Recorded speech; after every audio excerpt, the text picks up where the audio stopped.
All right, folks, back on the Bossman, man. Sure you see us with our matching black and blue colors over here. It's Coach James Williams of the Voorhees University Tigers, man. Out South Carolina. Coach Williams, good to talk to you, my brother. How are things over there with you guys, man? Things are going very well. Good things are going very well. How are you? I'm great, Coach. Blessed and highly favorite, my good brother. That's a good place to be. That is definitely a good place to be. Yes, sir. My brother, I ask you, man.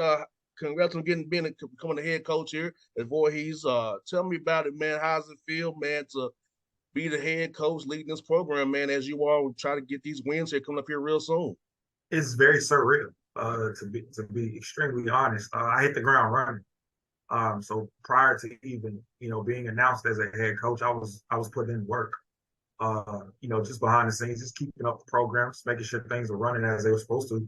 Recruiting still had to get done. Schedule had to get done. Ordering T-shirts had to get done. So all that stuff had to get done, regardless of whether I had the job or not.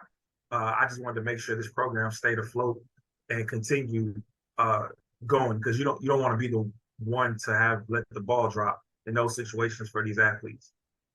And let me ask you, the whirlwind, because I know at the NAI level, it's like a little Yeah. different than D1. You got to do wear a lot of hats. So how about that grind of being able to grind a lot of hats and by a bit the level you've been on, you don't have to do a lot of stuff anyway. So how did it help you, because you already had to do a lot anyway as an assistant coach even at the NAI level? Well, yes, working for Coach Huff, he gives you a lot of responsibility. So coming into this, there was some things that he protected. I always tell him he protected me from a lot of stuff. But coming into this, he also gave me a lot of responsibility. So some of the things I was already doing. So it's just a transition of I guess discovering on your own how to process things. But yeah, I'm a grinder. I've been doing this for a little while now, and just being an assistant coach, you kind of learn different things. And there's a lot of coaches that I've worked for that necessarily didn't tell you what to do, but if you watch them and you ask questions, they were always willing to give information. And so that information has just been valuable in this process for me. But a whirlwind, yes, it has been, because of course we don't have a lot of the resources that a lot of like some of the schools have. So you got to do everything, and that's kind of the mentality that you have. And you don't complain about it; you just do it because it has to get done. Because if not, my guys are gonna look at me. There's a certain standard that Coach Huff left here that you got to fulfill, and these guys are gonna look at me like, Coach, this is what we're used to. Can you complete that? So you can't complain. It's almost like being a parent. You know what I'm saying? Your kids expect you to take care of them, food, clothing, shelter, and things like that. And our guys expect the same thing. And so that level of standard is the same. I always say it, the standard is the standard, regardless of who's in place. And so we just execute. That's what we do around here. We just execute. And Coach Williams, talk about the piece of being needs based, not trying to make sure guys leave with no debt. Because I know for me, and I was going through my process where I want to go to school and play it was about where I leave without the list debt. Talk about that, trying to find scholarship packages for your guys, scholarships and academics wise, to make sure your guys are taken care of so they're not leaving college with a lot of debt once they leave your program. Well, one of the first things is you got to look at our institution. Our university is phenomenal. We're number 3 in social mobility, according to U.S. Newsweek, as far as in the South colleges. So our tuition is not an exorbitant amount. It is a good amount. But first of all, just the standard that our school sets, our university, and our president, Dr. Ronnie Hopkins, and what he and his staff established. And so the second thing is social mobility. Elizabeth Evelyn Wright, who's the founder of our institution, she was the first African-American woman to found at HBCU. She was a Booker T. Washington disciple. So she was big on vocation. So we carry that standard, guided career pathways. So our students, when they graduate, they're already in place from what they've done in their 4 years here to get a job that is going to also pay them to be able to pay back the debt. But the first and foremost is I have a relationship with our admissions department. So I'm up to date on what the standards are as far as getting students in school. What are the different scholarships? I know what's going on in South Carolina. Of course, I know what's going on in Georgia because I'm from there. You just kind of learn various different states and different scholarship packages.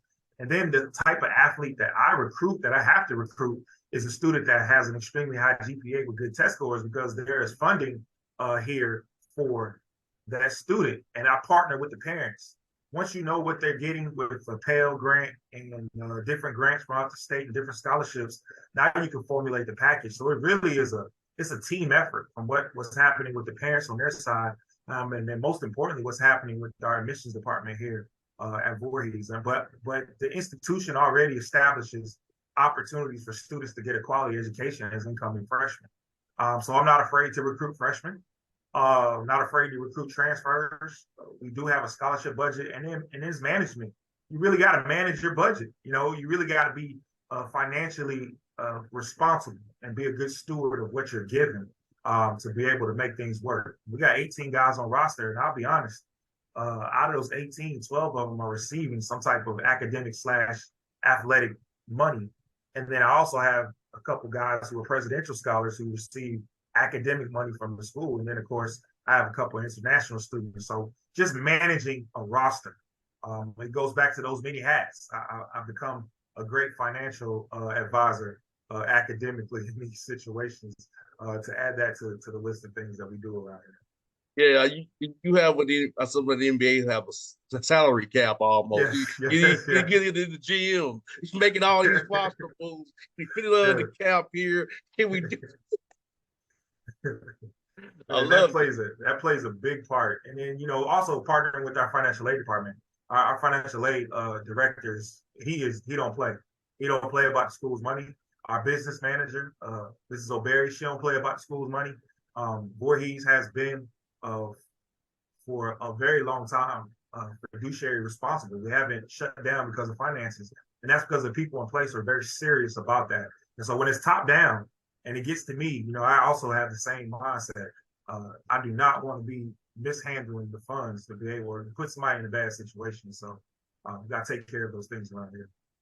And I know you mentioned scheduling, and how tough is it to schedule the NAIA level? I know I'm familiar with how they do it D2 and D1 for us.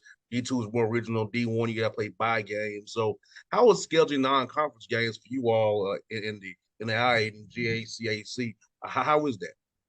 It's a little bit the same. I fortunately was blessed. Coach Huff, before he went to Edward Waters, he pretty much had the schedule taken care of. So I came into this situation with some things already in place to help me. And I'm appreciative of him for that. But then at the same time, it's relationships. It's relationships. Basically, that's what it is. Even at the D1 and D2 level, it's all about relationships. And we don't play in a conference. We're in an independent conference. Okay. So our conference is spread out all across the country. So I am a part of a couple of organizations that allow me to be able to reach out to some coaches and get some games. We have 5 bye games on the schedule. So you get those. We play a couple of D2s. South Carolina has a lot of colleges and universities, so there's some opportunities to play some great talent, some great schools in this state just by itself. And then, of course, my connection to the state of Georgia, which is my home.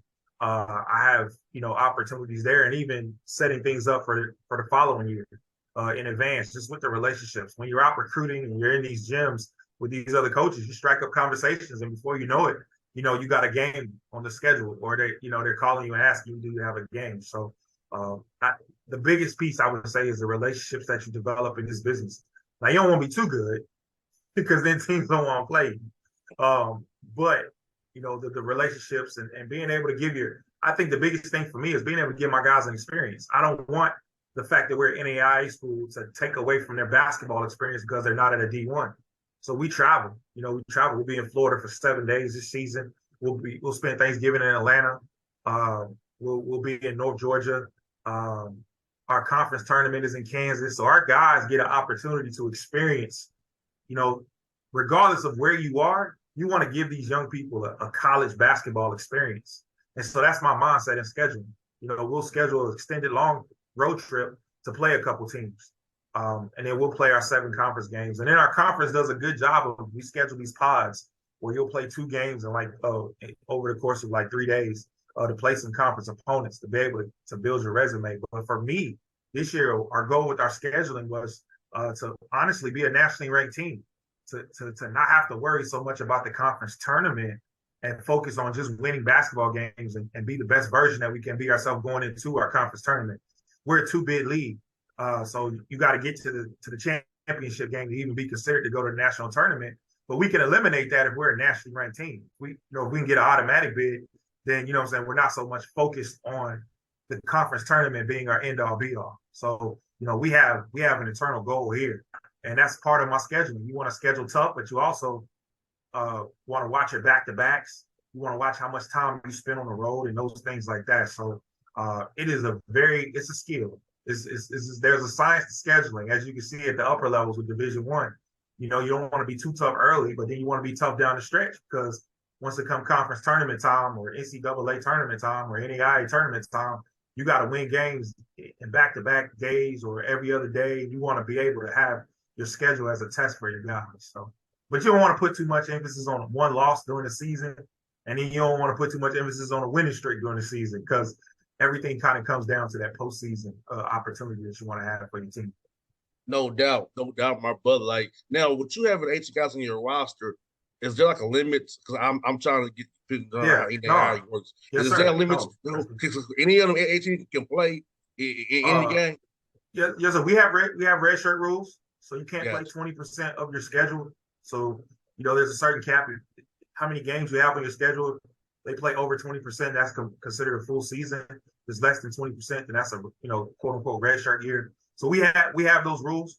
But I think for me, roster management, because you never know what's going to happen. Semester grades, injuries, and then there's a lot of honestly, there's a lot of NAIA programs that have developmental teams.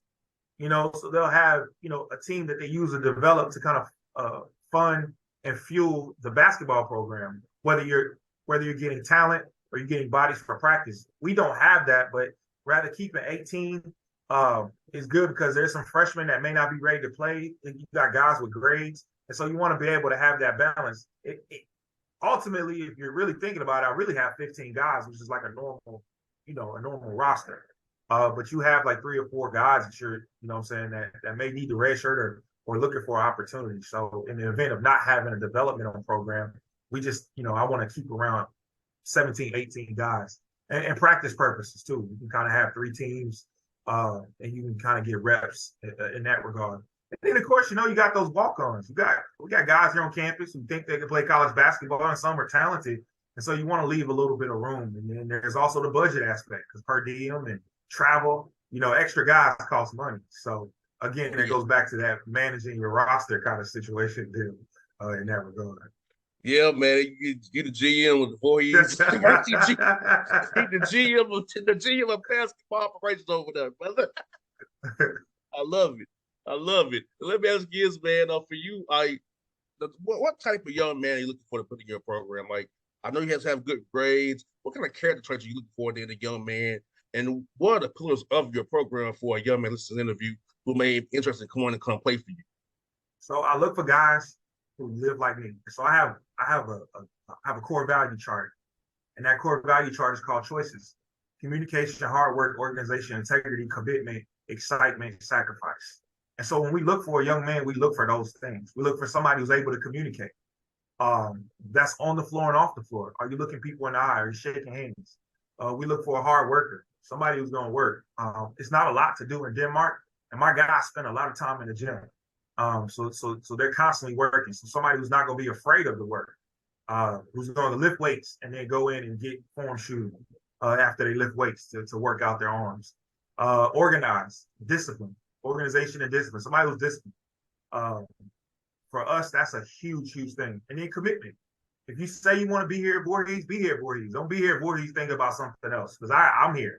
And that's I'm not looking for my next job. I want to make sure that I'm doing the best job that I possibly can do here. And then excitement. We like young. My guys will tell you, we joke, we laugh. We're excited about the work, but we're also excited about just being a part of basketball, continuing to play at the next level. And then the last thing is sacrifice. We. If I'm getting better and you getting better, then we're getting better together. But for that to happen, there has to be sacrifice. I think for me, the biggest thing that I sacrifice is being a father. My son lives in a different state, and I tell people I spend more time with other people's kids than I do mine. So that's a sacrifice that I know coming into this. And so that's kind of what we look for. And if you look at that spells out choices. And so we want people to make the choice to come to Voorhees based upon those particular things. And so we say around, we want people that want to be like us. We want people that are crazy enough to come to Denmark, South Carolina, and think that they can make a way in basketball here. Because I did it, and my 18 guys that decided to stay here when Coach Huff left, and then the 7 guys that we brought in that decided to come here, they said, "Man, I'm crazy enough to believe in this guy, Coach James. That what he is doing is, a good thing, and we want to be a part of it." So we want guys like that. That's to be very, very honest. And I look for guys who are looking to make choices, and make the right choices. So we hold our guys accountable. Yes. We only have 2 team rules. They have choices and consequences. So I tell them, that's good. The choices you make are going to be the consequences that I give. And so I don't have a list of things that they don't do, because they're young people, and I want them to be able to experience college life. But I say, now, if you make certain choices, there are certain consequences, and we all have those as adults. And so, yes, we talk about love and grace around here. So when we talk about guys who are going to love being here, Voorhees, love their teammates, and then also have the grace between the coaching staff and the players, the grace in the room to be able to make mistakes, but also the grace to be able to help correct those mistakes so we all can be better. So that's kind of the young people that I look for to come here, Voorhees. And I can honestly say we have 18 guys who are like that. Yeah, brother, that's so simple though. Choices and consequences. Now, I've heard some team rules before. Those are to the point and simple. Because, man, I say in so many ways to my interns, there are certain choices that we make, but certain results you have to deal with. I say a little different way, but say the same exact thing. Know, because I tell you what, decisions I've made business-wise has led to me have better results. I tell people, there's some decisions I've made business-wise, like, I haven't made one that was bad for me personally. I'll put it like that. I got you. And a lot of that is rooted in my faith. I mean, as a believer of Jesus Christ, we have consequences for the choices that we make. And it's, and so I try to live by faith as much as I can, live by my faith as much as I can. But everything that we do is rooted in how Jesus loved us. And the 2 commandments that he gave to us was to love our neighbor as ourselves and to put no other God before him. So that's why I say those are my 2. You got choices and you got consequences. My team meeting was short. They were very surprised. They thought I was coming with like a list of don'ts, things you don't do. But no, I said you got choices and consequences. If you choose to make this choice, I'm going to execute this consequence, and that's how it is. So, no doubt, my brother, no doubt. And I must ask you, man, at what point in your journey did you decide you want to get into coaching? Probably when I realized that I didn't want to work out 3 times a day. I actually got cut from this league called the WBA. I'm not sure if you're familiar with it. Glenn Stinger started this league, and I tried out for the WBA, and I got cut. It was the first time in my basketball history, that I ever got cut. And I realized that I don't want to work out 3 times a day. I don't want to eat right no more. Like, I don't want to continue to do this. Like, I don't have it in me. And it probably was about 2006, 2007. And I was playing in different leagues in Atlanta, a couple programs, some leagues in the Smyrna area and just Ben Hill area, just playing in some leagues. And I just realized that, but I always had a mind for the game. I had a mind for youth. And so I tell people my passion is not basketball. My passion is helping people get to their purpose. That's why God created me. I just use basketball as that vehicle to do that. So in 2007, I had a coworker say, "Hey, come watch my son practice," because I had a cubicle. I was working at AT&T, and I had a cubicle, and it was all. I'm a Laker fan, so it was all Lakered out. Kobe Bryant. I had all that stuff, so he knew I loved basketball, and he said, "Hey, won't you come out and watch my son's practice?" And I watched his practice. I watched his coach, and it was because of the league. He was teaching basketball on the half court, and it was like 45 minutes, and they were done. I was like, "What? Is this all this is?" And I'm a teacher by nature. My trained profession is teaching. I'm actually licensed in the state of Georgia to teach special ed and history. And so I was like, man, there's more to this. And then I just started coming back. And next thing you know, I started coaching. So I started with a little travel program. I had this young lady who allowed me to be like the director of her 17U team. And the team wasn't a known team, but then I just fell in love with teaching the game of basketball, and it just progressed. And then I realized, like, AAU coaches don't count for wins. I'm competitive. I still had that drive, and I was like, you know what? I want to do this for real. I want these wins to count. So I decided to try high school, and then that's how it kind of started from there. So No doubt, brother. Well, I'll tell you, man, excuse man. So I guess I got two more for you. But this yes, is about sir. Atlanta. In Atlanta. So tell me, what is your favorite spot to eat in Atlanta, brother? Oh, listen, there's this wing spot on Memorial Drive. It is called Atlanta's Best Wings. I know that's probably not the classiest place to go, but it's right on Memorial Drive. On my drive, I used to coach at Drew Charter School in Atlanta, and on Memorial Drive, right by the Chevron, right by the Kroger. Once you pass uh, Memorial and Covington Highway, it's right there. It's called Atlanta's Best Wings, and they have these lemon butter.